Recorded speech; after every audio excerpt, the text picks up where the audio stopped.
শিশুদের বুদ্ধিমত্তা বিকাশ নিয়ে অনেকেই অনেক প্রশ্ন নানান সময় করে থাকেন।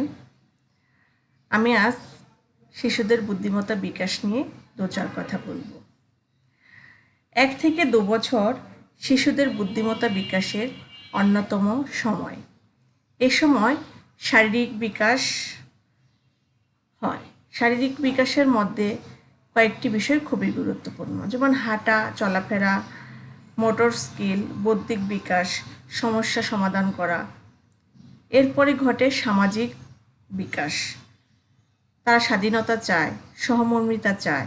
এরপর পুষ্টি ও খাদ্যাভ্যাসের বিষয়টা আসে এই সময়। তারপর ব্রেস্ট ফিডিং তো এই সময় থাকে 2 বছর পর্যন্ত, বুকের দুধ খাওয়ানো তো মায়ের দায়িত্ব, কিংবা এটি স্বাস্থ্যের জন্য খুবই দরকার।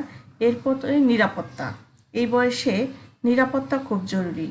দেখা গেল বাচ্চারা খুব সহজেই অনেক কিছু ধরতে পারে, যেহেতু হাঁটাচলা করতে পারে, অনেক আগ্রহ জন্ম নেয়। বিশেষ করে বাবা মা বা পরিবারের অন্য সদস্যরা যে জিনিসগুলো ধরে সেগুলোর প্রতি তাদের আগ্রহ অনেক ক্ষেত্রে বেড়ে যায়।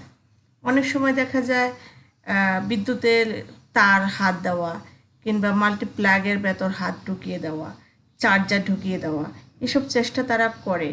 ব্যাটারিটা মুখে নেওয়া, কিংবা ওই মোবাইলটা খুলে ফেলা, চার্জারটা মুখে নেওয়া, এগুলো কিন্তু খুবই ক্ষতিকর এবং ভয়ের ব্যাপার। এগুলো মাথায় রাখতে হবে।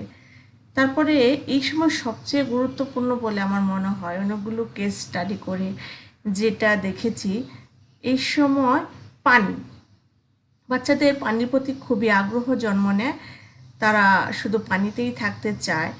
সেক্ষেত্রে যারা ঢাকা শহরে থাকেন তারা পাত্রে পানি না রাখা, কলের ট্যাপ খুলছে কিনা সেটা খেয়াল রাখা, এবং অবশ্যই টয়লেট বা ওয়াশরুমের দরজা সবসময় বন্ধ রাখা। কেননা তারা সেই টয়লেট বা ওয়াশরুমে দরজা দিয়ে ঢুকে বালতিতে পানি ভরে সেটা নিয়ে খেলতে পারে। আর এই খেলাটাই মারাত্মক বিপদের কারণ হয়ে যেতে পারে একটু অসাবধানতার কারণে। কারণ এই বয়সে 2 ইঞ্চি পানিও বাচ্চাদের জন্য অনেক বেশি হুমকি স্বরূপ।